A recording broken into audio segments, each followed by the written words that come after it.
السلام علیکم ورحمۃ اللہ وبرکاتہ. بسم اللہ الرحمن الرحیم. الحمد للہ رب العالمین وبہ نستعین والصلاة والسلام علی رسولہ الامین نبینا محمد وعلی آلہ واصحابہ اجمعین. اما بعد. معزز حاضرین، آج کی اس مجلس میں ہم انشاءاللہ چند ایک صورتوں کا آپ کے سامنے تذکرہ کریں گے. سب سے پہلی سورہ ہے سورۃ العنکبوت. عنکبوت کا مطلب مکڑی، اسپائڈر. آگے چل کر کے اللہ رب العالمین نے غیر اللہ کی عبادت کرنے والوں کے لیے مکڑی کے گھر کی مثال دی ہے. اسی مناسبت سے اس سورہ کو سورۃ العنکبوت کہا جاتا ہے.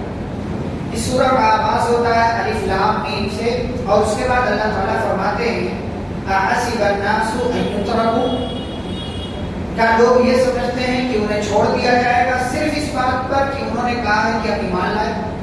یعنی ایمان لانے والے کیا یہ سمجھتے ہیں کہ بس ایمان کی وجہ سے ان کو چھوڑ دیا جائے گا، ان پر کوئی مصیبت نہیں آئے گی، کوئی آزمائش نہیں آئے گی، انہیں آزمایا نہیں جائے گا؟ اللہ فرماتے ہیں وَلَقَدْ فَتَنَّا الَّذِينَ مِن قَبْلِهِمْ، ہم نے پہلے کے لوگوں کو بھی آزمایا. لوگ ایمان لائے تو ایمان کے بعد ان کی آزمائش شروع ہوئی.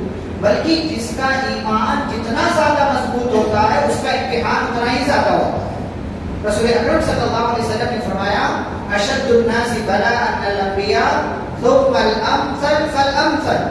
فرمایا سب سے سخت اگر آزمائش کسی کی ہوئی ہے تو انبیاء کی ہوئی ہے، اور اس کے بعد پھر جو ان کے جیسا ہو، یعنی جو ان کے قریب ہو نیکیوں کے اعتبار سے، پھر جو اور قریب ہو، پھر جو اس طریقے سے جو جتنا نیک ہوتا ہے اللہ تعالیٰ اس کو اتنا ہی آزماتا ہے. تو ایمان آپ لے آئے اس کا مطلب یہ نہیں ہے کہ دنیا میں آپ کو آزمایا نہیں جائے گا. آزمایا جائے گا، یہ اللہ کی سنت ہے، یہ اللہ کا طریقہ ہے کہ اللہ اپنے بندوں کو آزماتا ہے.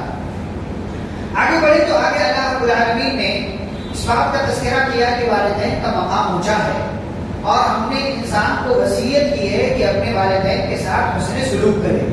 لیکن اگر یہ ماں باپ مشرک ہوں، کافر ہوں، تو ایسی صورت میں اولاد اگر مسلمان ہو گئی ہے تو شرک کی، کفر کی اور نافرمانی کی باتوں میں اولاد کو ماں باپ کی بات ماننا ضروری نہیں.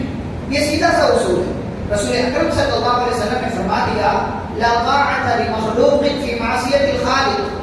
جہاں اللہ کی نافرمانی والا معاملہ ہو وہاں آپ سے کوئی بھی انسان کسی بھی بات کرنے کا حکم دے آپ اس پر عمل نہیں کریں گے. یعنی ایک ہی کام ہے، ایک ہی چیز ہے. ماں باپ کہہ رہے ہیں کہ یہ کام کر لو، اللہ نے لیکن اس سے منع کیا ہے. اب کریں گے کہ چھوڑیں گے؟ چھوڑ دیں گے. کیوں؟ اس لیے کہ یہاں اللہ کی بات مانی جائے گی. گرچہ ماں باپ کا مقام بڑا ہے لیکن یہاں اللہ کی بات مانی جائے گی. تو اگر یہ ماں باپ شرک کرنے کے لیے بھی کہیں اور تم ان کی بات کا انکار کر دو تو یہ نافرمانی شمار نہیں ہوگی بلکہ اللہ کی اطاعت شمار ہوگی. تو یہ اصول یاد رکھنا چاہیے کہ اللہ کی نافرمانی والے کام میں کسی بھی مخلوق کی اطاعت یہ ہمارے اوپر لازم نہیں ہے اور ایسا کرنا جائز نہیں ہے. آگے اللہ تعالیٰ نے کچھ ایسے لوگوں کا تذکرہ کیا ہے کہ جو کافر تھے اور ان کے رشتہ دار میں اگر کوئی مسلمان ہو گیا تھا تو اس سے یہ کہتے تھے کہ دیکھو بھائی تم مسلمان ہو گئے بلا وجہ، واپس چلے آؤ ہمارے دین میں. کیوں واپس چلے آئے؟ واپس چلے آؤ تو اس سے کیا ہوگا کہ یہی دین سچا ہے، جس دین پر ہم ہیں، جس دین پر ہمارے آبا و اجداد تھے. اور اگر بھی فرض مان لو کہ ہم غلطی پر ہیں تو تم ٹینشن مت لو، ہم تمہارا اور اپنا دونوں کا گناہ اپنے اوپر لاد لیں گے، یعنی تمہیں کچھ نہیں ہونے دیں گے.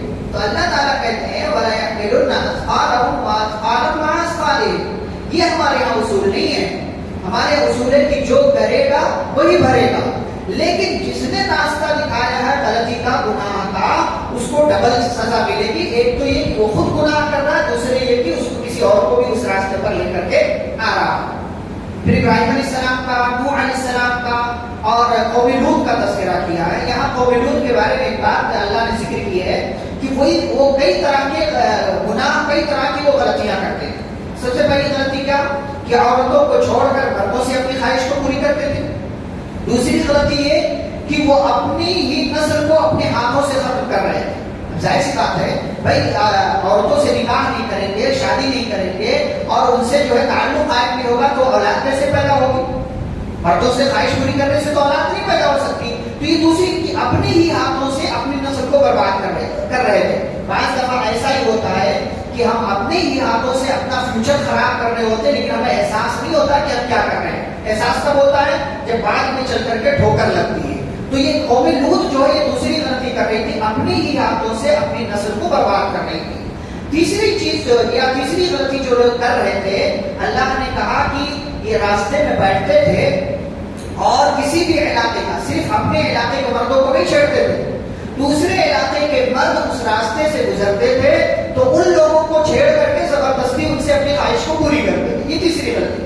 چوتھی غلطی یہ کہ ان کا سامان وغیرہ بھی چھین لیتے تھے. پانچویں غلطی یہ کہ یہ غلطی تو کرتے ہی تھے اور ساتھ ساتھ میں اپنے ان گناہوں کا اپنی مجلسوں میں چرچا بھی کرتے تھے کہ آج تو میں نے یہ کیا، آج میں نے ایسا کیا، آج میں نے ایسا کیا. اپنے گناہوں کا پرچار کرنا اللہ کو پسند نہیں ہے. ٹھیک ہے، آپ گناہ آپ سے ہو جائے، آپ نے کوئی گناہ کر لیا ہے، لیکن اب جا کر کے بڑے شوق سے پرچار کریں اس کا سماج میں، مارکیٹ میں، لوگوں کے درمیان. تو پیارے رسول صلی اللہ علیہ وسلم نے فرمایا کل امتی معافی الا المجاہرین، میری امت کے ہر بندے کو معاف کر دیا جائے گا سوائے مجاہرین. کہا مجاہرین کون ہے؟ کہا وہ لوگ جو کھلا گناہ کرتے ہیں یا گناہ چپکے سے کرتے ہیں لیکن اس کا جا کر کے پرچار کرتے ہیں. یہ تو گناہ کا پرچار بھی یہ لوگ کرتے تھے. تو یہ 5 بڑی بڑی غلطیاں یہ لوگ کرتے تھے. اور سب سے بڑی غلطی جو یہ تھی، فطرت کو چھوڑ کر کے اپنی خواہش کو پوری کرنے کے لیے عورت کے بجائے مرد کا استعمال کرتے تھے. اسی لیے اللہ تعالیٰ نے ان کو ایسا عذاب دیا جو اس سے پہلے کسی اور قوم کو نہیں دیا تھا. پھر یہ جو پارہ نمبر 20 چل رہا ہے، اس پارے کے اخیر میں آئے تو اللہ تعالیٰ نے یہاں چونکہ اس پارے کے اندر کئی قوموں کی ہلاکت و بربادی کا ذکر کیا ہے. چاہے اس سے پہلے کا جو واقعہ ہم بیان کر چکے ہیں، فرعون کا معاملہ ہو، قارون کا معاملہ ہو، نوح علیہ السلام کی قوم کا معاملہ ہو، لوط علیہ السلام کی قوم کا معاملہ ہو، پھر آگے صالح علیہ السلام کی قوم کا معاملہ ہو، پھر عاد اور سمود کا بھی اللہ نے ذکر کیا ہے. آگے کیا فرماتے ہیں اللہ تعالیٰ؟ فَكُلًّا أَخَذْنَا بِذَنبِهِ. یہ جو قومیں ہیں نا، ان میں سے ہر ایک کو ان کے گناہ کی وجہ سے ہم نے پکڑا. ہم نے کسی کے اوپر اپنی طرف سے کوئی عذاب نہیں ڈالا. یہ گناہ کر رہے تھے اس لیے ان کے گناہ، ان کی غلطی کی وجہ سے ہم نے پکڑا. فَمِنْهُمْ مَنْ أَرْسَلْنَا عَلَيْهِ حَاصِبًا. کسی پر پتھروں کی بارش کر دی، کسی کو چیخ کے ذریعے ہلاک کر دیا، کسی کو زمین میں دھسا دیا، کسی کو ڈوبا دیا. اللہ فرماتے ہیں وَمَا كَانَ اللَّهُ لِيَظْلِمَهُمْ وَلَٰكِن كَانُوا أَنفُسَهُمْ يَظْلِمُونَ. اللہ تعالیٰ ظالم نہیں ہے، لوگ اپنے اوپر ظلم کرتے ہیں، یعنی گناہ کرتے ہیں، تب اللہ تعالیٰ ان کے اوپر سزا نازل کرتا ہے. پھر اللہ تعالیٰ نے مگڑی کی مثال بیان کی. فرمایا مثل الذین اتخذوا من دون اللہ. ان لوگوں کی مثال جو اللہ کو چھوڑ کر اولیاء بناتے ہیں، یعنی اللہ کو چھوڑ کر کے کسی اور کو دوست بنانا، کسی اور کو معبود بنانا. فرمایا کمثل العنکبوت. ان کی مثال ایسے ہی جیسے مکڑی. ان کی مثال مکڑی کی مثال کی طرح ہے، یعنی جیسے مکڑی اپنے اعتبار سے ایک گھر بناتی ہے، ایسے ہی یہ لوگ بھی اللہ کو چھوڑ کر کسی اور کے پاس جا کر کے گھر بناتے ہیں، رکنے کی، ٹھہرنے کی جگہ بناتے ہیں. دوسری چیز اللہ نے فرمایا کہ جانور جو ہیں، چرند پرند کیڑے مکوڑے، ان میں سب سے زیادہ کمزور گھر کس کا ہوتا ہے؟ مکڑی کا ہوتا ہے. ایسے ہی ایک مشرک بھی ہوتا ہے جو اللہ کے در کو چھوڑ دے تو سب سے کمزور گھر کو بناتا ہے، جیسے مکڑی اپنا گھر بناتی ہے. اور تیسری بات یہ کہ مکڑی مکمل طور سے اس جانے پر بھروسہ کر رہی ہوتی ہے جو وہ بناتی ہے، اور یہ سمجھتی ہے یہ مجھے بچا لے گا. ایسے ہی مشرک بھی بھروسہ کرتا ان لوگوں پر جن کی یہ عبادت کر رہا ہوتا ہے، فلانے پیر بچا لیں گے، فلانے بابا بچا لیں گے، مکمل بھروسہ کر رہا ہوتا ہے.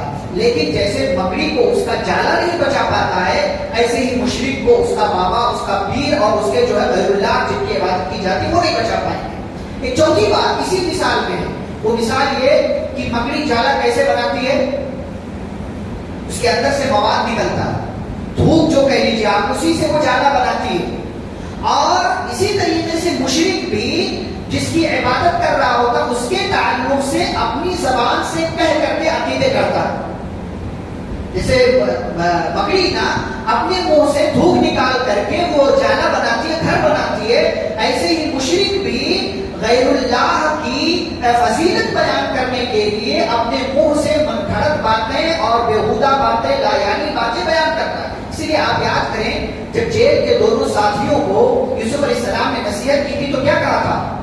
ما تعبدون من دونه الا اسماء سميتموها، کہ میرے ساتھیوں سنو، جن کی تم اللہ کو چھوڑ کر عبادت کرتے ہو، صرف چند نام ہیں، اور یہ نام ایسے ہیں جن کو تم نے رکھا، اللہ تعالیٰ نے نہیں رکھا. ما انزل اللہ بہا من سلطان، اللہ نے کوئی دلیل نازل نہیں. یعنی آج جو دنیا میں کروڑوں باطل معبود پھیلے ہوئی ہے نا، کسی ایک کی بھی دلیل نہیں، لیکن ہر ایک کی فضیلت لوگ بیان کرتے ہیں. فلانی یہ کرتا، فلانی وہ کرتا، فلانی یہ کرتا، فلانی یہ کام میں آتا، فلانی بارش نازل کرتا ہے، فلانی یہ کرتا، یہ مختلف.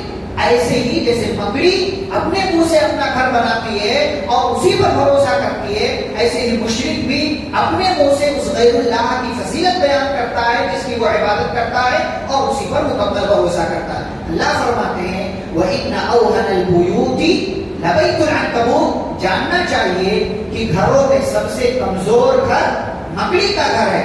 لَوْ كَانُوا يَعْلَمُونَ، اے کاش کہ یہ لوگ سمجھتے. بعض لوگوں نے اعتراض کیا کہ اللہ، مکڑی اتنی حقیر مخلوق ہے، اللہ نے اس کی مثال کیوں بیان کی؟ تو اللہ نے فرمایا وَتِلْكَ الْأَمْثَالُ نَضْرِبُهَا لِلنَّاسِ، یہ مثالیں اللہ کس کے لیے بیان کرتا ہے؟ لوگوں کے لیے. کیوں؟ تاکہ لوگ سمجھیں. اور سمجھے گا کون؟ وَمَا يَعْقِلُهَا إِلَّا الْعَالِمُونَ، جس کے پاس علم ہو وہ سمجھے گا. لیکن جس کے پاس علم نہیں تو سوچے گا یہ مثال کیوں بیان ہوئی، یہ مثال کیوں بیان. اب آپ کو مختلف طریقوں سے سمجھایا گیا کہ اللہ نے مکڑی کی مثال کیوں بیان کی، کہ جیسے اس میں اور غیر اللہ کے عبادت، ایک مشرک میں کیا مماثلت ہے، کیا دونوں میں سملر ہے، سملرٹی ہے، وہ میں نے آپ کے سامنے بیان کیا. تو اس چیز کو سمجھے گا کون؟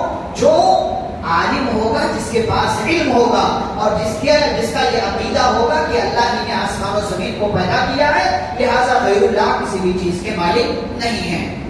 ابھی مختلف باتیں جو اللہ نے بیان کی. پہلے کیا تذکرہ کیا اس سورہ میں؟ ہم نے کیا بیان کیا سب سے پہلے؟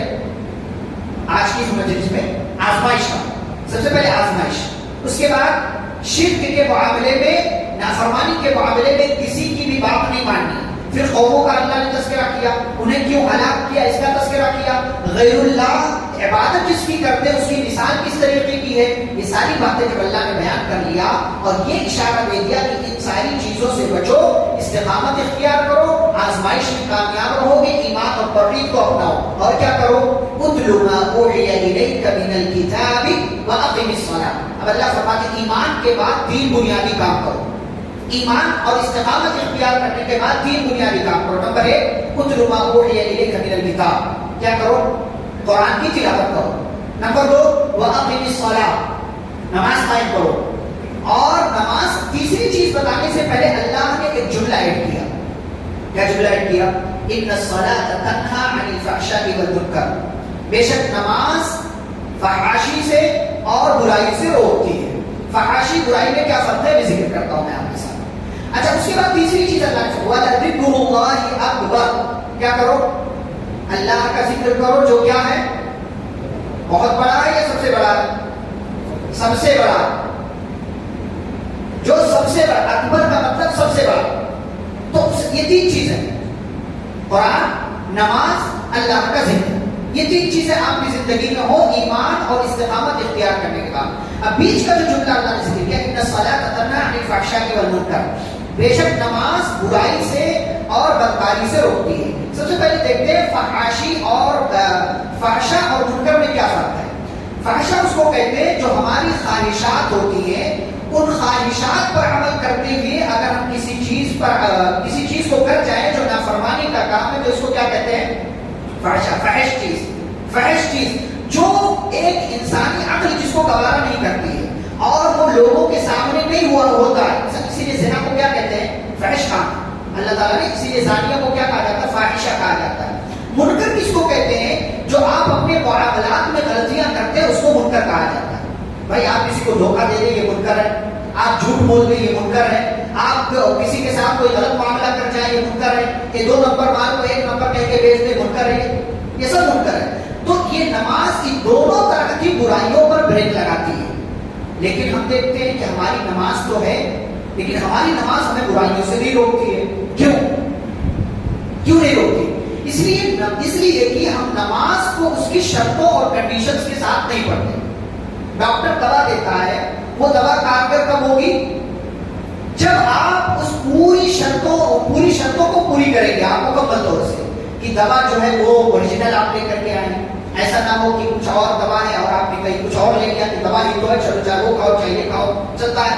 میڈیکل والے ایسے الو بناتے ہیں کہ بس کمپنی کا فرق ہے، باقی کچھ نہیں. پھر کمپنی کا فرق ہے تو ڈاکٹر نے والا لکھ کے کیوں دیا، یہ والا لکھ کے کیوں نہیں دیا؟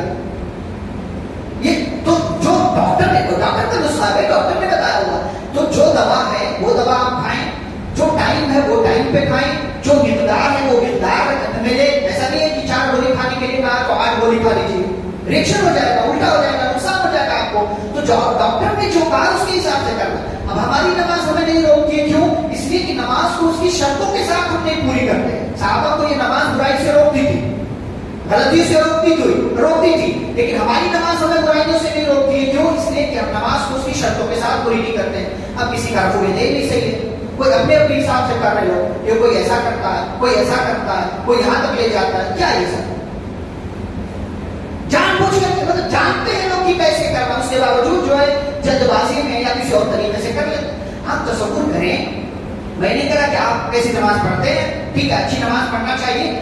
میں صرف ایک بات بتاؤں کہ صحابی ہیں، نبی بیٹھے ہوئے ہیں، آپ جانتے ہیں مشہور واقعہ، آتے ہیں نماز پڑھتے ہیں، پیارے نبی صلی اللہ علیہ وسلم کے پاس آ کر کے سلام کرتے ہیں، نبی سلام کا جواب دیتے ہیں، ایک جملہ ہے ارجع فصلی فإنک لم تصلی، جاؤ نماز پڑھو، تم نے نماز نہیں پڑھی.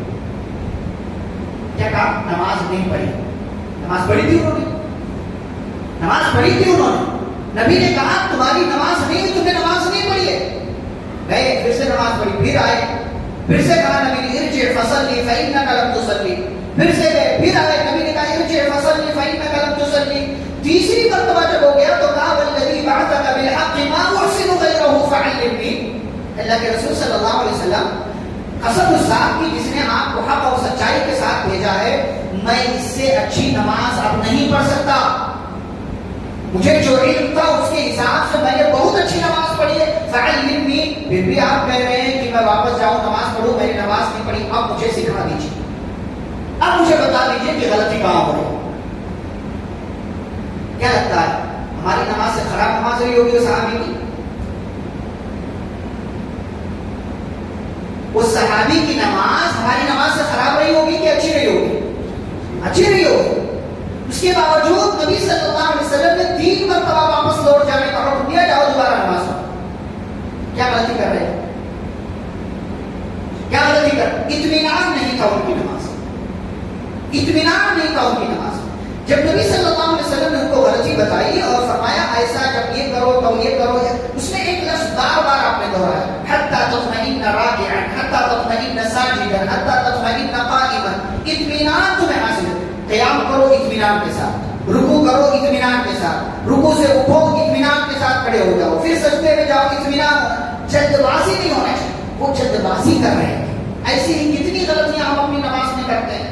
کہیں نبی کی سنت چھوڑ رہے ہیں، کہیں جو ہے کتنے لوگ ہیں میں دیکھ رہا ہوں، چلے 4 رکعت والی نماز میں مان لیں جو جس میں 2 تشہد ہوتا ہے، تورک کرنا.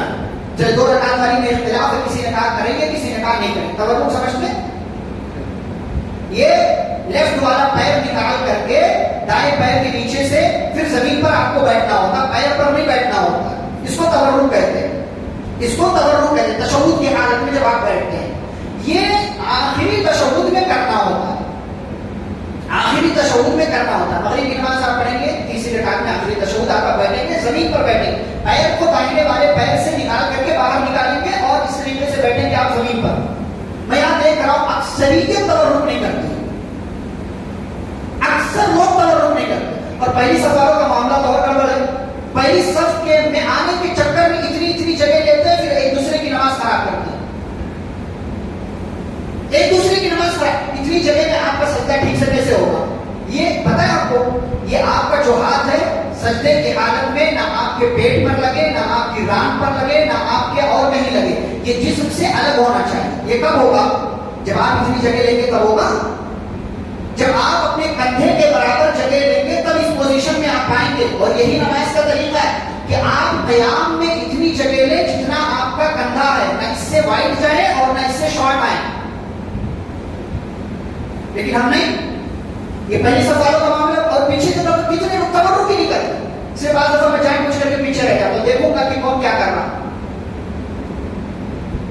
دیکھوں گا کون کیا کر رہا. تو یہ سمجھنے کی کیوں نہیں کر رہے بھیا؟ تبرک کیوں نہیں کر رہے ہیں؟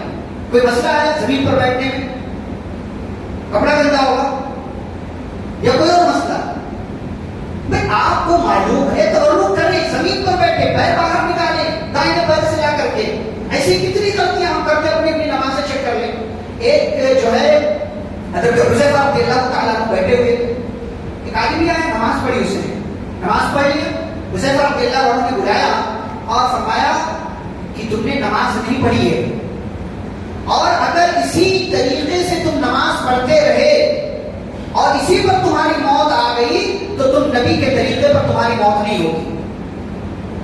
نبی کے طریقے، اور نبی صلی اللہ علیہ وسلم نے حدیث کے اندر فرمایا ایک بندہ 60 سال 70 سال نماز پڑھتا لیکن اس کی نماز اللہ کے یہاں قبول نہیں ہوتی. کیوں؟ فإنه لا يتم الركوع فإنه يتم الركوع ولا يتم السجود ويتم السجود ولا يتم الركوع. کہیں رکوع مکمل کرتا ہے سجدہ نہیں، کہیں سجدہ مکمل کرتا ہے رکوع مکمل نہیں. تو اپنی نمازیں چیک کریں، نماز پڑھیں، اچھی بات، جو بھی آئے بہت اچھی بات ہے، خوش نصیب ہے آپ کہ آپ کم از کم نماز کے لیے آئے، لیکن نماز جب پڑھیں نا تو طریقہ نبی صلی اللہ علیہ وسلم کا ہونا چاہیے. مرضی کی نماز نہیں ہونی چاہیے. مرضی کی نماز نہیں ہوتی، میں جیسے چاہوں گا کھڑا رہوں گا، میں اتنی جگہ لوں گا، میں کروں گا. بعض لوگ کرسی پر بیٹھتے قیام کر سکتے ہیں لیکن اس کے باوجود پوری نماز کرسی پر پڑھیں گے. قیام رکن ہے نماز کا.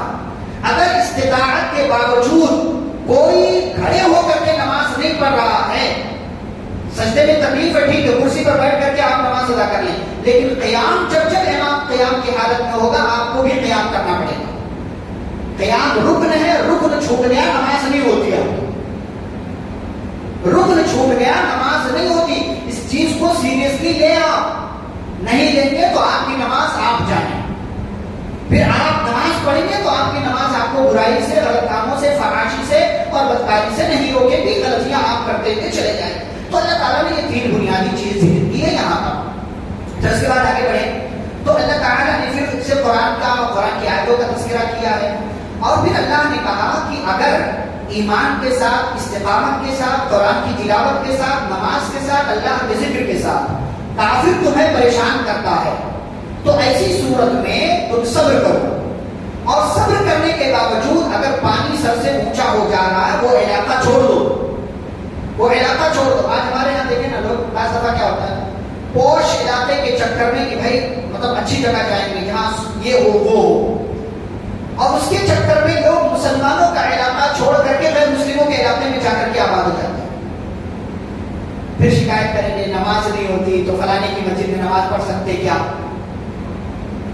گھر میں پڑھ سکتے کیا، جماعت کے ساتھ اہتمام کر سکتے کیا. وہاں گئے کیوں؟ دنیاوی سکون کے لیے. دنیاوی سکون مسجد میں یہاں تک کے سکون حاصل کریں. اپنا علاقہ مسلمانوں کا، اپنا گھر مسلمانوں کے علاقے میں بنائیں. وہاں بنائیں جہاں مسجد قریب ہو، جہاں آپ آسانی سے مسجد میں داخل ہو سکتے ہو. پھر آپ ظاہر سی بات ہے اس چیز کے چکر میں کہ وہاں مال رہنا چاہیے، وہاں چپ خانہ رہنا چاہیے، وہاں پارک رہنا چاہیے، وہاں میٹرو قریب رہنا چاہیے، وہاں اسٹیشن قریب رہنا چاہیے، ایئرپورٹ قریب رہنا چاہیے. جائیے آپ. پھر آپ نماز مسجد تلاش کرتے رہے، پھر سوال کرتے رہے لوگوں سے مسجد نہیں ہے پڑھ سکتے کیا. تو اللہ نے کیا کہا کہ اگر اس طریقے کے حالات تمہیں لگتا ہے کہ تمہاری زندگی جو عجیب جا رہی ہے، عبادت صحیح سے نہیں کر پا رہے ہو، اور یہ جو ہے دوسروں کا علاقہ ہے، حالات جو ہے اور دیگر دوسرے حالات بنتے جا رہے ہیں، تو اللہ کی زمین بہت لمبی چوڑی ہے. یہاں یہ علاقہ چھوڑو، اپنا گھر بیچو، جاؤ دوسرے علاقے میں جہاں مسلمان آباد ہو، جہاں تمہیں پناہ مل سکے، جہاں تم اسلام کی تعلیمات پر صحیح سے عمل کر سکو.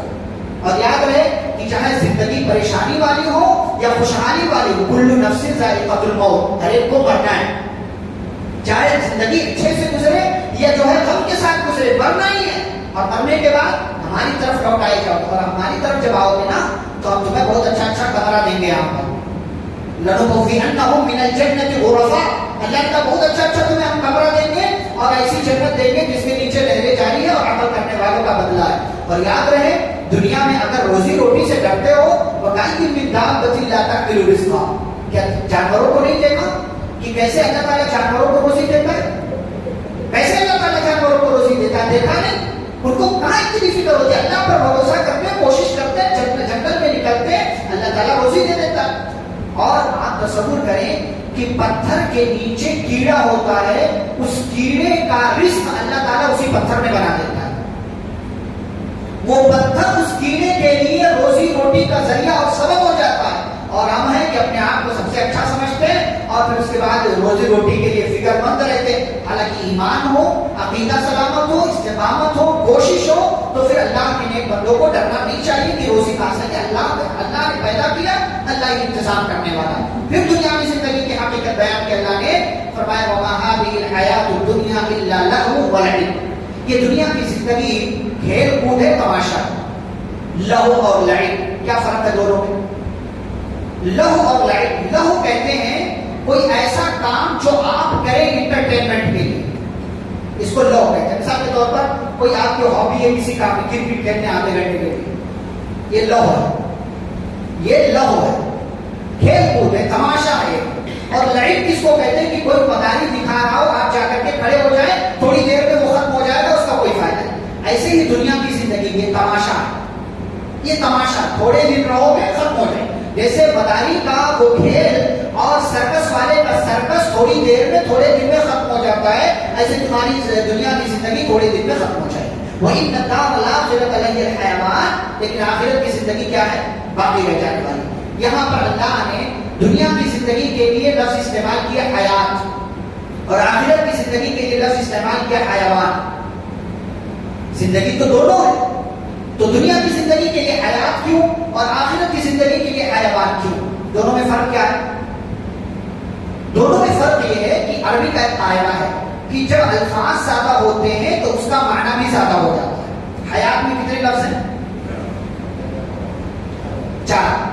حیوان میں 5 لفظ ہے۔ ایسے ہی آپ دیکھیں غاضب کا مطلب ہوتا ہے غصہ کرنے والا۔ ایک بندہ اور زیادہ غصے میں ہو تو اس کو کہتے ہیں غاضب، یہ بہت غصے میں ہے، اور بہت زیادہ اور زیادہ غصے میں تو اس کو کہتے ہیں غضبان۔ موسیٰ علیہ السلام جب دور سے واپس آئے، اطلاع ملی کہ قوم کے لوگوں نے بچڑے کی عبادت کرنا شروع کر دیا ہے، تو اللہ نے کیا لفظ استعمال کیا؟ وَلَمَّا رَجَعَ مُوسَىٰ إِلَىٰ قَوْمِهِ غَضْبَانَ آسِفًا، اتنے غصے میں آئے کہ اس سے پہلے اتنے غصے میں نہیں تھے۔ تو الفاظ جب زیادہ ہو جاتے ہیں، اسی لفظ وہی ہے لیکن اسی میں الفاظ زیادہ ہو گئے تو معنی بھی زیادہ ہو جاتا ہے۔ تو دنیا کی زندگی کیا ہے؟ زندگی ہے لیکن کتنی؟ تھوڑے دن کی۔ اور آخرت کی زندگی ہے لیکن کب کی؟ ہمیشہ، اس لیے حیوان کا لفظ ہے۔ دوسرا معنی اس کا یہ ہے، یا دوسری صورت اس کی یہ ہے کہ حیات جو ہوتا ہے نا وہ صرف زندگی ہوتی ہے، زندگی ہوتی ہے، یعنی زندگی کی شکل و صورت، ایک اسٹرکچر ہوتا ہے کہ دنیا کی زندگی ہے، لیکن آخرت کی زندگی جو ہے وہ زندگی ہونے کے ساتھ ساتھ وہ ایک حقیقی زندگی، وہ ایک حقیقی، جیسے مثال کے طور پر مثال سمجھے، میں نے کیا کہا؟ دنیا کی زندگی کیا؟ کھیل کود تماشا ہے۔ اب وہ کھیل کود تماشا جب ختم ہوا، تھوڑے دن کے بعد آپ جائیں وہاں زندگی کی حقیقت آپ کو، وہاں اس تماشے کی حقیقت آپ کو ملے گی کہ یہاں میلہ لگا ہوا ہے، پتہ چلے گا آپ کو؟ نہیں پتہ چلے گا۔ کہ کوئی انسان جو باہر سے آئے اس میدان میں جائے جہاں 1 مہینے پہلے میلہ لگا ہوا تھا، سرکس لگا ہوا تھا، اس کو کیسے پتہ چلے گا کہ یہاں میلہ لگا ہوا تھا؟ تو ایسے ہی دنیا کی زندگی چل رہی ہے، چل رہی ہے، چل رہی ہے، لیکن پھر کیا ہوگا؟ ختم ہو جائے گا، ختم ہو جائے گا۔ اور پھر کیا ہوگا؟ اللہ تعالیٰ زمین کو چٹیل میدان کر دے گا، یہ زمین بھی چینج کر دی جائے گی۔ یوم تبدل الارض غیر الارض، یہ زمین نہیں رہے گی جس پر ہم رہتے ہیں، یہ زمین ختم کر دی جائے گی۔ تو یہ دنیا کی زندگی، اس کی حقیقت کچھ نہیں، یہ صرف زندگی ہے، لیکن آخرت یہ زندگی بھی ہے اور زندگی کے ساتھ ساتھ حقیقت بھی ہے اور اس کے ساتھ ساتھ ہمیشہ باقی رہ جانے والی ہے۔ اسی لیے اللہ نے کہا لو کانوا یعلمون، کاش کے لوگ یہ سمجھ لیں۔ اس کے بعد سورۃ الروم کا آغاز ہوگا۔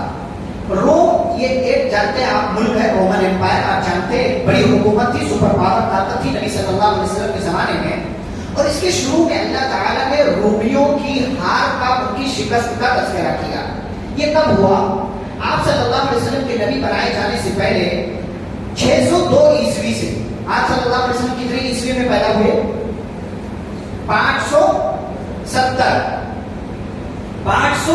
عیسوی میں پیدا ہوئے۔ 602 عیسوی میں جب آپ صلی اللہ علیہ وسلم پہنچے، عمر ہوئی 32 سال کی، تو یہاں سے 2 سپر پاور طاقتوں کے درمیان لڑائی شروع ہوئی۔ کون سی؟ ایران اور روم۔ ایران میں کون لوگ تھے؟ مجوسی، جو لوگ آگ کی پوجا کرتے تھے، اور روم میں کون لوگ تھے؟ عیسائی، جن کا ایمان عیسیٰ علیہ السلام پر تھا. تو یہ دونوں حکومتیں تھیں، طاقتیں تھیں. اب آپ سب یہ لڑائی شروع ہوئی 602 عیسوی میں. کب تک چلی؟ 604 عیسوی تک. کب تک؟ 614 تک. 12 سال تک مسلسل یہ لڑائی چلتی رہی. 614 عیسوی سے یہ لڑائی چلی. اب 610 عیسوی میں نبی صلی اللہ علیہ وسلم کو نبی بنایا گیا. 40 سال کی عمر پہنچی 610 میں تو نبی بنائے گئے. اور اس کے بعد مسلمانوں نے عیسائیوں کا روم کا سپورٹ کرنا شروع کر دیا. اور مشرکین کس کا سپورٹ کر رہے تھے؟ ایرانیوں کا، مجوسیوں کا، فارسیوں کا. کیوں ایسا؟ کیونکہ عیسائیوں کا آخرت پر ایمان تھا، ایسے ہی مسلمانوں کا ایمان تھا. تو یہ ہمارے قریب کے ہمارے والے لگتے، تو اس لیے ہم ان کا سپورٹ کریں گے، جیسے کھیل کود میں لوگ سپورٹ کرتے ہیں، کوئی غلط مسئلہ. پھر یہاں پر مشرکوں نے مجوسیوں کا سپورٹ کرنا شروع کر دیا، کیونکہ مشرکین بھی غیر اللہ کی عبادت کرتے تھے اور مجوسی بھی اللہ کو چھوڑ کر آگ کی پوجا کرتے تھے. اب یہ لڑائی ہوئی، لڑائی چلتی رہی. 614 عیسوی ختم ہوئی. 615 عیسوی آیا تو یہاں پر رومی ہار گئے. اور ہارے رومی. مسلمان سپورٹ کر رہے تھے رومیوں. اب رومی ہارے تو مطلب بھائی سپورٹر بھی ہارا. میں جس کا سپورٹ کر رہا ہوں گویا کہ میں بھی ہارا.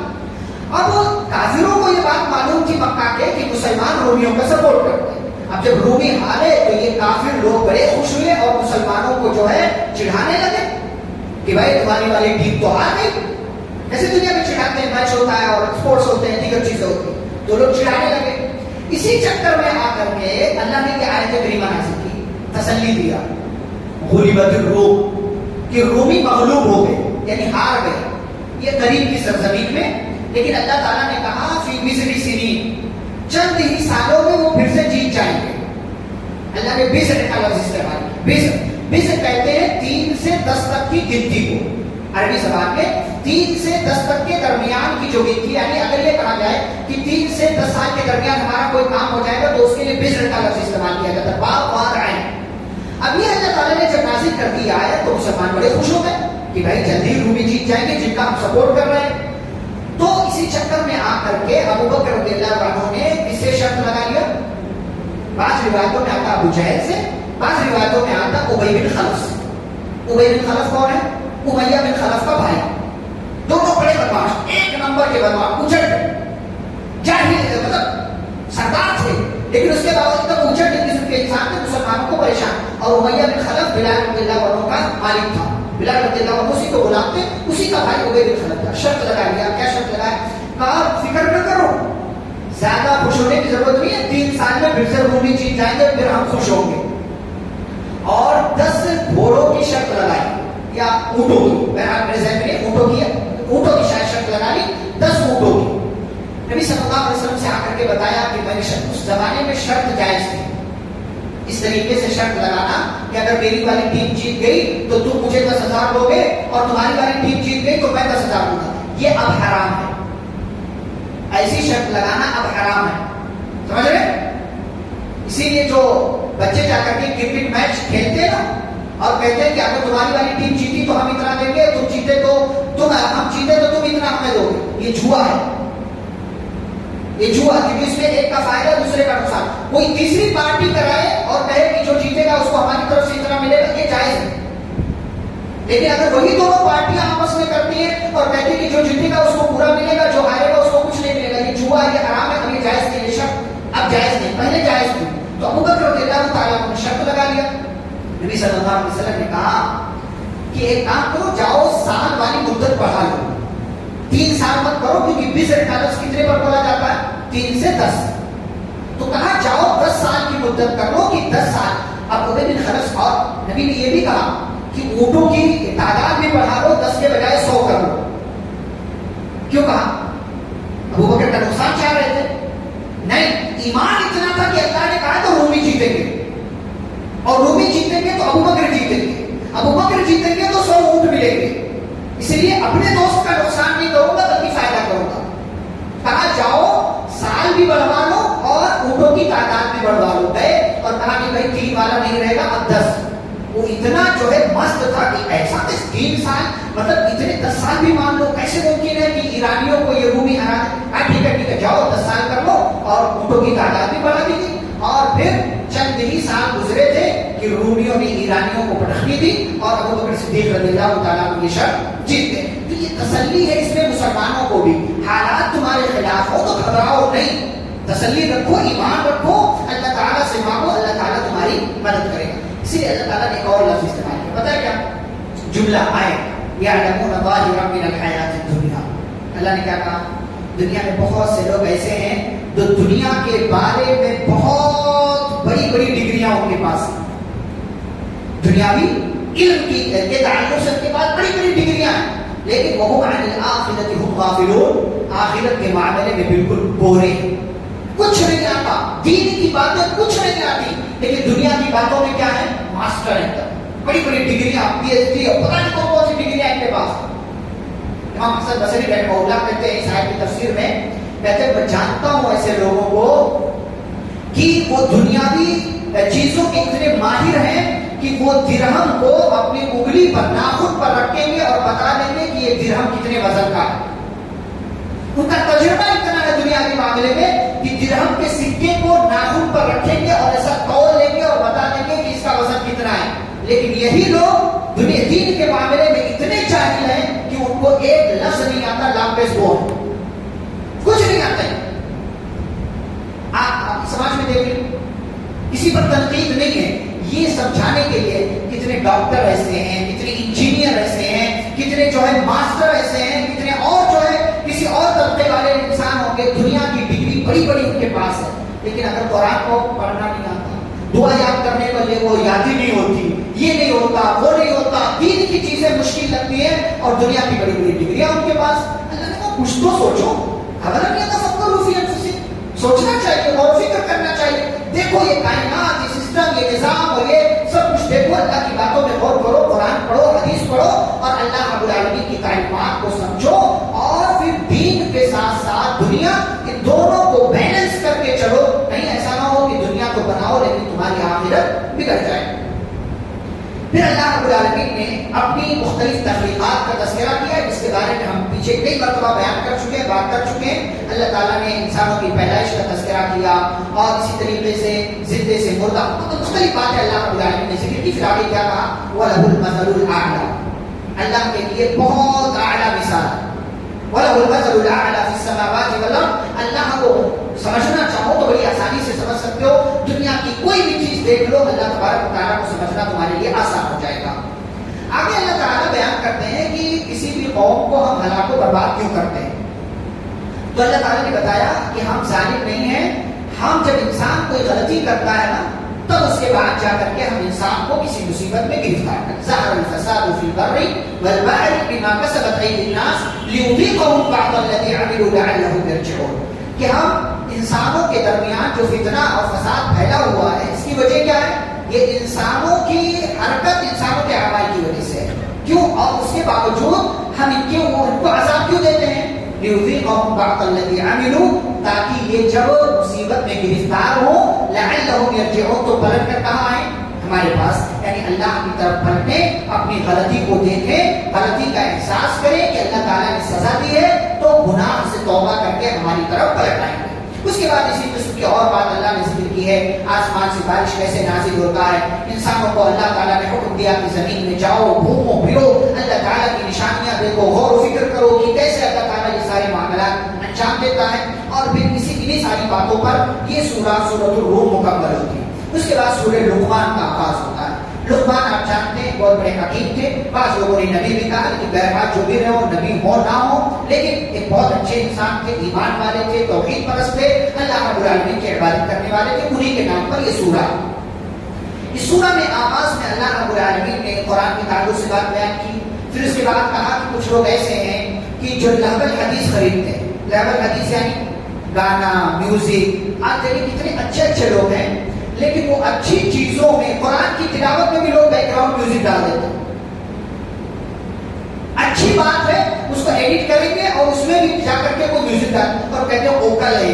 ارے بھائی ووکل ہے, لوکل ہے, میوزک ہے, کیا ہے, کیوں ڈال رہے ہو, کیوں ڈال رہے ہو؟ مزہ آتا اس سے، مزہ آتا، یہ غلط بات. قرآن میں کوئی سنے نہ سنے، 1 ویوز آئے، 2 ویوز آئے، 1000 آئے، 2000 آئے، کیا ضروری ہے کہ آپ اپنے جسم کی نمائش کریں ویوز کے لیے؟ کیا ضروری ہے کہ آپ میوزک ایڈ کریں تاکہ زیادہ لوگ دیکھیں، تاکہ زیادہ لوگوں تک آپ کا جو ہے چینل اور آپ کا جو ہے پیج اور آپ کی جو ہے ویڈیو زیادہ لوگوں تک پہنچے؟ یہ غلط بات ہے. اللہ نے فرمایا یہ گمراہی کا ذریعہ ہے، اور انسان خود بھی گمراہ ہوتا ہے، دوسرے لوگوں کو بھی گمراہ کرتا ہے، اور باقاعدہ پیسہ دے کر کے لوگ ایسی چیزیں خریدتے ہیں. افسوس یہ ہے اللہ کا اولئک لہم عذاب مہین، ایسے لوگوں کے لیے رسوا کر دینے والا عذاب. ایک اور چیز اللہ نے یہاں بیان کی، پھر تخلیقات کا تذکرہ کیا. ایک اہم چیز اللہ تعالیٰ نے فرمایا خلق السماوات بغیر عمد ترونها، اللہ نے آسمان کو پیدا کیا. کتنے آسمان ہیں؟ 7. زمین ہے 7. پھر جگہ جگہ اللہ نے آسمان کے لیے تو سماوات کا، زمین کے لیے ارض کا. آسمان کے لیے جمع کا لفظ لایا، زمین کے لیے جمع کا لفظ کیوں نہیں لایا؟ کیوں نہیں لایا؟ کیونکہ زمین جو ہے نا وہ ساری کی ساری زمینیں ایک جیسی ہیں، بس ایک ہی حیات میں ہے، ایک ہی طریقے سے. لیکن آسمان کیا ہے؟ آسمان، ہر آسمان ایک کے بعد دوسرا ہے، اور ہر ایک کا نظام، ہر ایک کا معاملہ الگ الگ ہے، ہر ایک کا معاملہ الگ الگ ہے. اور جیسے ایک لوگ، مطلب ایک ساتھ 2 لوگ پیدا ہوئے ہوں تو ان کو کیا کہا جاتا ہے؟ ٹوئنس. ان کو ایک ہی ساتھ جوڑا مل جاتا ہے، ایک ہی ساتھ کوشش یہ کرتے ہیں کہ ان کو ایک ہی طرح کا کپڑا دلایا جائے، ایک ہی طرح کی ساری چیزیں ہوں، تو ان کو ایک ہی جوڑا جاتا ہے. ایسے ہی زمین ایک کے بعد ایک، ایک کے بعد ایک ہے، ان کی الگ حیثیت نہیں، اسی لیے اس کے لیے واحد کا لفظ استعمال کیا. اور آسمان جو 7 ہے نا، ہر آسمان کی اپنی الگ حیثیت ہے، وہاں پر ہر ایک کی اپنی اپنی ذمہ داریاں ہیں، اور وہ الگ حیثیت رکھتا ہے. اس لیے باقاعدہ اللہ نے آسمان کے لیے جو ہے سماوات کا جمع کا لفظ استعمال کیا. یہاں ایک اور بات وہ یہ کہ یہ جو آسمان ہم دیکھتے ہیں، یہ چھت میں تو کھمبے لگے ہیں، آسمان میں کھمبے ہیں کہ نہیں؟ ہیں بغیر عمد ترونها. اللہ نے فرمایا تم آسمان کو بغیر کھمبے کے دیکھتے ہو، لیکن دراصل آسمان بغیر کھمبے کے نہیں ہے، کھمبے کے ساتھ. چلو کیا کہہ رہا اللہ نے کہا خلق السماوات بغیر عمد ترونها، کیا بولتے ہیں اس کو؟ انویزیبل ہے، دکھائی نہیں دیتا ہے. خلق السماوات سورہ لقمان کی آیت ہے، ہمیں دکھائی نہیں دیتا، نظر نہیں آتا، لیکن اللہ تعالیٰ کا سسٹم دیکھے کہ ہے اس میں، اور یہ باقاعدہ پورا نظام اور پورا سسٹم چل رہا ہے. اس کے بعد اللہ نے زمین کا تذکرہ کیا، پہاڑوں کا تذکرہ کیا، اور پھر اللہ کیا کہتے ہیں؟ ھذا خلق اللہ، یہ اللہ نے پیدا کیا. فارونی، مجھے دکھاؤ گے؟ ماذا خلق الذین من دونی، اللہ کے علاوہ جتنے معبود ہیں انہوں نے کیا پیدا کیا؟ کیا پیدا کیا؟ کتنی محبت، لہجہ دیکھیں، انداز دیکھیں کہ اللہ چیزوں کی تفصیل فرماتا ہے. اس کے بعد ھذا خلق اللہ، یہ اللہ نے پیدا کیا، سب اللہ کی تخلیق ہے، اس میں کسی اور کا حصہ نہیں، کسی اور کی حصہ داری نہیں، کوئی پارٹنرشپ نہیں. فارونی، مجھے دکھاؤ ماذا خلق الذین من دونی، کہ جن کی عبادت کی جاتی ہے اللہ کو چھوڑ کر، انہوں نے کیا پیدا کیا؟ پھر اللہ خود ہی بتا بل الظالمون، یہ سب ظالم، یہ سب ظالم ہے، فی ضلال مبین، اور یہ سب کے سب گمراہ، یہ سب کے سب گمراہ ہیں. پھر لقمان حکیم کا اللہ نے تذکرہ کیا، ان کی نصیحتوں کا ذکر کیا. کتنی نصیحتیں کی انہوں نے؟ کہیں تو پہنچے گے 10. کتنی نصیحتیں کی؟ 10 نصیحتیں انہوں نے اپنے بچے کو کی، اور بچے کو صرف بیٹا نہیں کہا، بھنیا کہا، میرے پیارے بیٹے. محبت سے سمجھایا، بڑی محبت سے سمجھایا. وہی باتیں اللہ تعالیٰ ان کے ذریعے ہم کو سمجھا رہا، ان کے ذریعے ہم کو سمجھا رہا. تو اللہ تعالیٰ بیٹا کہہ کے نہیں سمجھا رہا، نعوذ باللہ، اس کو تو بیٹے کی ضرورت نہیں ہے، لیکن ایک چیز ہوتی ہے اس کے ذریعے پیغام دیا جاتا ہے. تو لقمان حکیم نے اپنے بیٹے کو سمجھایا، ان کا واقعہ ذکر کر کے اللہ ہمیں میسج دے رہے ہیں. کیا کیا نصیحتیں کی؟ نصیحت نمبر 1، یا بنیا لا تشرک باللہ، شرک نہیں کرنا ہے اللہ کے ساتھ، شرک نہیں کرنا. کیوں؟ ان الشرک لظلم عظیم، شرک سب سے بڑا ظلم. نمبر 2، ووصینا الانسان بوالدیہ، والدین کے ساتھ حسن سلوک کرنا، اپنے ماں باپ کا خیال رکھنا، وہ زندہ ہو زندہ نہیں ہو، بھولنا نہیں ہو، ان کا خیال رکھنا. اسی لیے آگے ذکر حملته امه وهنا على وهن وفصاله في عامين ان اشكر لي ولوالديك، اللہ نے اپنا تذکرہ کر دیا تو اللہ نے بھی والدین کا تذکرہ کیا کہ ماں نے ایک مشکل، دو مشکل، تین مشکل پر مشکل برداشت کر کے اس کے لیے سارا انتظام کیا. لہٰذا انسان تو میرا اور اپنے ماں باپ کا شکریہ ادا کر. تو یہ دوسری نصیحت تھی جو اللہ تعالیٰ نے وہاں پر بیان کر. تیسری نصیحت آگے بڑھے. اچھا اسی ذکر میں ایک بات اللہ نے ذکر کر دی کہ لقمان حکیم نے اپنے بیٹے کو کیا کہا؟ میرے بیٹے چاہے اللہ کے تعلق سے یا انسانوں کے تعلق سے، کسی کے تعلق سے بھی خیر کرو یا شر کرو، ایک بات ہمیشہ یاد رکھنا، یا بنی انھا ان تک مثقال حبۃ من خردل، کہ میرے بچے اگر وہ نیکی یا وہ برائی رائی کے دانے کے برابر بھی ہو، بڑا سا ہوتا ہے ایک دانہ ہاتھ پر رکھ تو صحیح سے نظر بھی نہیں آئے گا، رائی کے دانے کے برابر بھی وہ نیکی یا گناہ ہو اور تم اسے کسی آسمان میں رکھ دو، زمین کی تہوں میں چھپا دو یا کسی چٹان پہ لے جا کر کے وہاں دفن کر دو، وہاں رکھ کر کے آؤ، یأتی بہا اللہ، اللہ تعالیٰ اس کو بھی لے کر کے آئے گا. اللہ اس کو یہ سمجھایا. ہم اپنے بچوں کو رب کا تعارف کروائیں کہ رب ہے کون، رب کے بارے میں بتائیں کہ رب کتنا پاورفل ہے، کیا کر سکتا ہے، کس طریقے کے انتظامات، کس طریقے کی چیزیں وہ کرتا ہے. اپنے بچوں کو اپنے رب کا تعارف کروائیں. حضرت لقمان نے اپنے بیٹے کو رب کا تعارف کروایا. اس کے بعد کیا کہا؟ یا بنی اقم الصلاۃ، نماز پڑھنا، وامر بالمعروف، بھلائی کا حکم دینا، وانہی عن المنکر، برائی سے روکتے رہنا، واصبر علی ما اصابک، اور اگر یہ سارے کام کرتے ہوئے کوئی پریشانی ہو، کسی طرف سے کوئی تکلیف آئے تو صبر کرنا. کیوں؟ ان ذلک من عزم الامور، صبر یہ بہت بڑے لوگوں کا کام ہوتا ہے، تو بھی اس کام کو اپنا لینا. پھر اس کے بعد کہا ولا تصعر خدک للناس، اپنے گال کو لوگوں کے سامنے پھلا کر کے مت رکھنا. کیا مطلب؟ بس میں ہوں، بس میں ہوں. بعض لوگ کیا ہوتے ہیں، نہیں میں اس کے سامنے نہیں ہنسوں. بعض باپ بھی ایسے ہوتے ہیں کہ بچوں سے ہنس کر کے بھی بات نہیں کرتے، میرا امپریشن کم ہو جائے. بعض ٹیچر بھی ایسے ہوتے ہیں کہ اسٹوڈنٹ سے ایک دم پڑھاتے اسٹرکٹ اتنے کہ ہنسیں گے نہیں، مسکرائیں گے نہیں، اسمائل نہیں کریں گے. اور اسٹوڈنٹس بھی اپنے ہوتے ہیں پھر ایسے ٹیچرز کے اور خیریت پوچھتے ہیں بچے. کیوں بھائی آپ فطرت کے خلاف کیوں جا رہے ہیں؟ لقمان حکیم نے اپنے بیٹوں کو اس لگا گال بھر، مثلا تیرے ساتھ کچھ بھی ہو، لوگوں کے سامنے جانا تو مسکرا کر کے ملنا. لگنا نہیں چاہیے کہ تیرے چہرے سے کتنے اوپر کون سی قیامت ٹوٹ پڑی. بعض لوگ ٹھیک ٹھاک ہوتے ہیں لیکن چہرے سے اپنے آپ کو اتنا فقیر دکھاتے ہیں، ایسا لگتا ہے اس سے زیادہ غریب کوئی نہیں. یہ غلط بات. ایسا اللہ نے دیا نعمت کا اثر بھی دیکھنا چاہتا ہو تو اپنے گال کو لوگوں کے سامنے بلا کر کے مت رکھنا. پھر آگے کہا بلا تمشی فی الارض مرحا، لیکن اس کا مطلب یہ بھی نہیں ہے کہ آکڑ کر کے چلنا. دونوں باتیں سمجھائیں. کہا نہ وہ بنا کر کے لوگوں کے سامنے جانا اور نہ ہی اتنا زیادہ اوور کر دینا کہ وہ تکبر والے حصے میں آ جائے. تکبر بھی مت کرنا کیونکہ اللہ تکبر کرنے والوں کو پسند نہیں کرتا. پھر آخری دو نصیحت، وقصد فی مشی، چلنا تو نرمی کے ساتھ چلنا، محبت کے ساتھ. تیرے چلنے سے کسی کو تکلیف نہیں ہونی چاہیے. بعض لوگ چلتے ہیں نا تو چپل اور جوتا گھسٹ کر چلتے ہیں، آواز آتی ہے اس سے دو نقصان ہوتا ہے. ایک تو آس پاس والوں کو تکلیف ہوتی ہے، دوسرے آپ کا چپل جوتا جلدی خراب ہوتا ہے. ہاں سمجھے اس کو. آپ جوتا چپل گھسٹ کر، بعض لوگ ہوتے ہیں چلتے ہیں ایسے کہ جوتا چپل فرش پر ہے کہیں اور ہے، گھسٹ کر کے چلتے ہیں. دو نقصان ہوتا ہے، تکلیف ہوتی ہے دوسروں کو اور آپ کا جوتا چپل جلدی خراب ہوتا ہے، گھس جاتا ہے، ٹوٹ جاتا، پھٹ جاتا، کٹ جاتا. کتنی بڑی ایک جملے میں کتنی بڑی. ہاں چلنا نرمی کے ساتھ. تیری چال سے کسی کو تکلیف نہیں ہونی چاہیے، کسی کو تکلیف نہیں ہونی چاہیے. یہ مسئلہ مردوں کا بھی ہے عورتوں کا بھی. خواتین کیا دیکھو باہر نکلیں گے کہیں پانی کہیں گرا ہوا ہے تو برقع ایسے اٹھا لیں گے کہ پورے جسم کا اسٹرکچر بدل جاتا ہے.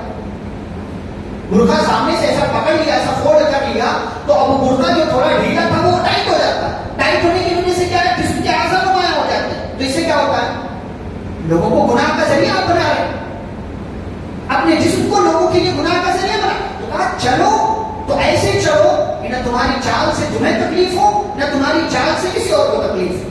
نرمی کے ساتھ، وقار کے ساتھ چلنا. اور آخری بات، وغضض من صوتک، بولنا تو لہجہ ذرا پست رکھنا، دھیمی آواز میں گفتگو کرنا.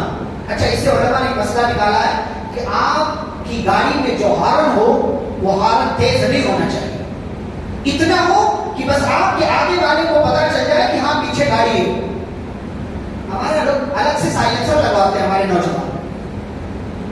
جب تک پورے محلے والوں کو پتا نہیں چلے ہم کیسے پتا کہ KTM چلا رہا, کیسے پتا چلے گا کہ وہ پلسر 220 لے کر کے چل رہا ہو, بتائیے کون کون سی گاڑیاں آج کل تو بھرمار پیر جتنی چکر نہیں ہے اس سے زیادہ پیر پھیلا رہے ہو تو کہیں نہ کہیں حادثے کا شکار ہو گیا. لوگوں کے لیے پریشانی کا سبب ہوتا ہے. آواز کو دھیمی رکھو, گاڑی ہو, آپ کی اپنی ساتھ ہو, کچھ اور مسئلہ, آواز دھیمی ہونی چاہیے.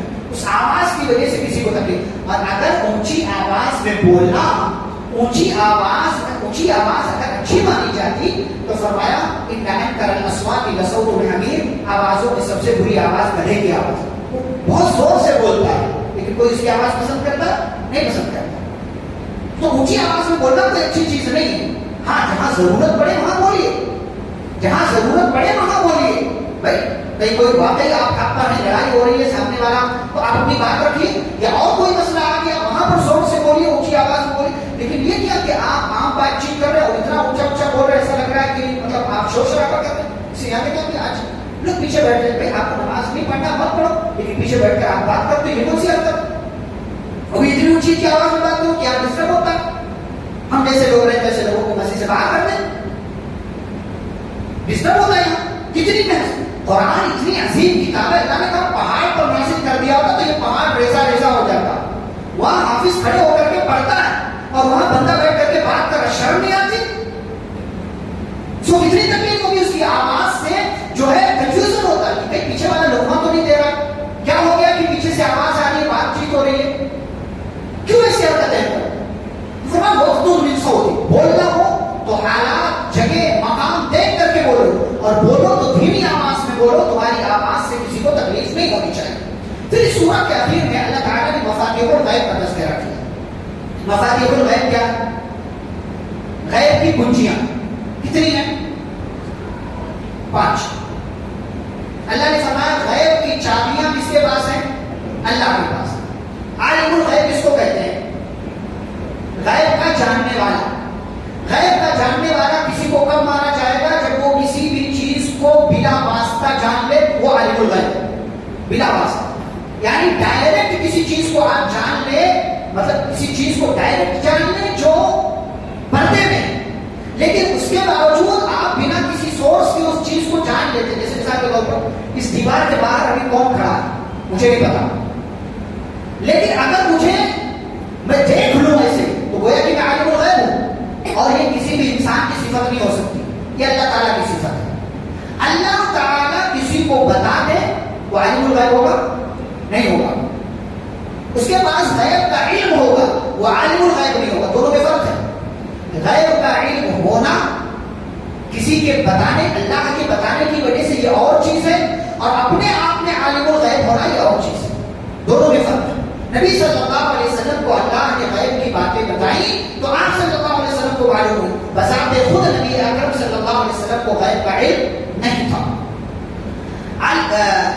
غیب کی چابیاں 5, اور یہ 5 چیزیں ایسی ہیں جس میں ساری چیزیں آ جاتی ہیں. انہی 5 چیزوں کو اسی لیے اللہ نے ذکر کیا. نمبر 1 قیامت کا علم, کب آئے گی. اتنا تو بتایا اللہ نے جمعہ کو آئے گی, لیکن کون سے جمعہ کو نہیں. نشانیاں بھی بتائی ہیں, لیکن ان نشانیوں کے باوجود کون سی جمعہ کو آئے گی, کس سال آئے گی, کس وقت آئے گی, یہ کچھ نہیں بتایا اللہ. لا تأتیکم الا بغتہ, اللہ نے کہا اچانک آئے گی. تو سب سے پہلے قیامت کا تذکرہ کیوں کیا؟ اس لیے کہ قیامت قائم ہوگی, دنیا کا کیا ہو جائے گا, اینڈ ہو جائے گا, خلاص. تو قیامت یہ آخرت کی کنجی ہے, اس لیے سب سے پہلے اس کا تذکرہ کیا. اس کے بعد وہ ينزل الغیث, بارش کب نازل ہوگی یہ کون جانتا ہے؟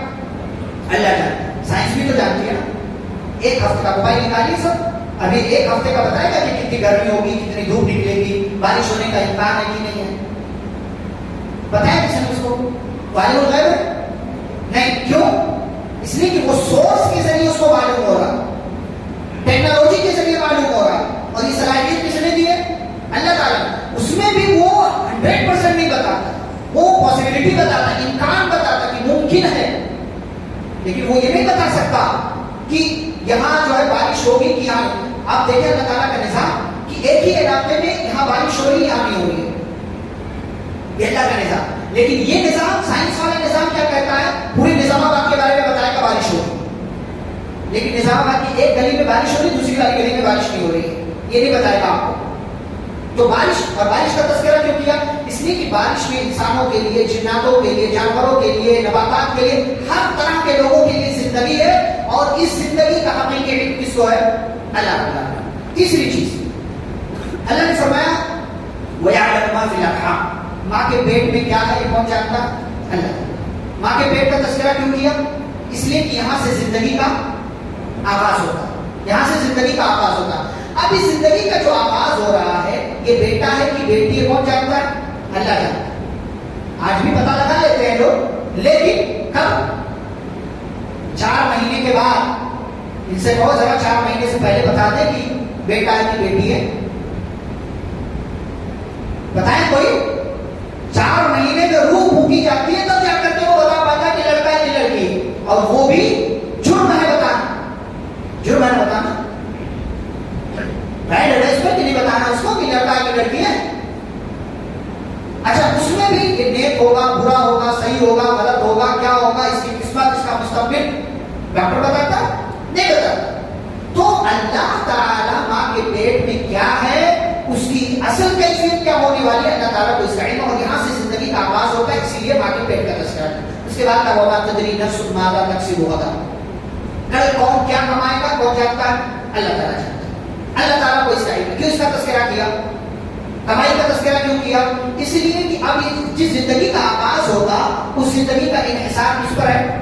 مال پر، کمائی پر. زندگی گزرے گی کیسے؟ مال کمانا ہے تب زندگی صحیح سے گزرے گی. تو فرمایا کہ کوئی بھی انسان جو ماں کے پیٹ سے پیدا ہوا وہ بڑا ہو رہا ہے تو اس کے مستقبل کا انحصار مال پر ہے. لیکن یہ مال کل وہ کتنا کمائے گا، کیا کمائے گا، یہ کسی کو بھی نہیں معلوم. ہم پلان بناتے ہیں کل یہ کریں گے، بہت زیادہ انکم ہوگی، لیکن پتا چلتا ہے نقصان ہوگا.